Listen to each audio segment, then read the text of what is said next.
చిన్నప్పుడు పేరెంట్స్ ఏదైనా ఈ చెడు మాటలు వినిపించేటప్పుడు దగ్గరికి రానిచ్చేవాళ్ళు కాదు మమ్మల్ని. మా తల్లిదండ్రులు, ఎవరి తల్లిదండ్రులు అంతే. అట్లాగే మా అమ్మ నాన్న కూడా ఎవరైనా వచ్చి వాళ్ళ విషయాలు చెప్పబోతుంటే మమ్మల్ని దూరంగా పంపించేవాళ్ళు. నాయన దూరంగా ఉండు, పక్కెలుపు, వినబాకు అని చెప్పి పంపించేవాళ్ళు. నేను అడిగాను ఒకసారి, ఎందుకు అట్లా చేస్తారు మీరు? మేము కూడా మనుషులమే కదా, పెద్దోళ్ళమైపోతున్నాం కదా, వింటే తప్పే ఉంది, తెలుసుకుంటే మంచిదే కదా, జాగ్రత్త పడతాం కదా అని చెప్పి అడిగితే దానికి సాధకులు చెప్పారు, నాయన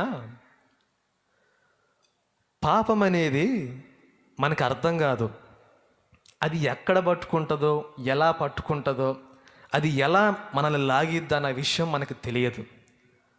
వినొచ్చు, తప్పేం కాదు. కానీ ఒక మాట చెప్పనా, వినటం వలన ఒక్కొక్కసారి ఆ పాపం నీ మీద కూడా ప్రభావం చూపే అవకాశం ఉంటుంది.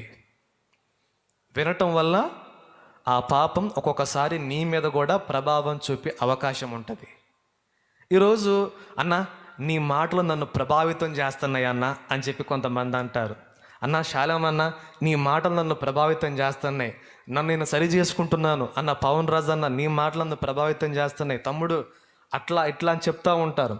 అంటే మనిషి మాటలకు ప్రభావితం అవుతాడనేది వాస్తవం. ఇది పక్క క్లారిటీ. అంటే ఏంది, మాటలు మాట్లాడినప్పుడు ఆ మాటలు ప్రభావితం చేస్తాయి.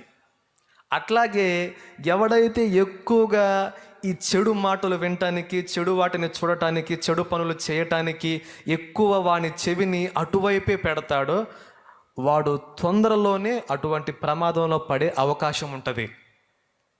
చాలామంది తల్లిదండ్రులు ఏం చేస్తూ ఉంటారంటే, ఇదిగో చూడు ఇటు చూసే దరిద్ర పని చేశాడు, నువ్వు అట్లా ఉండబాకు అని చెప్పి ఎవడో చేసిన దరిద్ర పనిని, ఎవడో చేసిన దరిద్రపు విషయాన్ని పిల్లలకి చూపిస్తూ ఉంటారు. అట్లా ఉండొద్దమ్మా, అట్లా చేయొద్దమ్మా అని చెప్పి.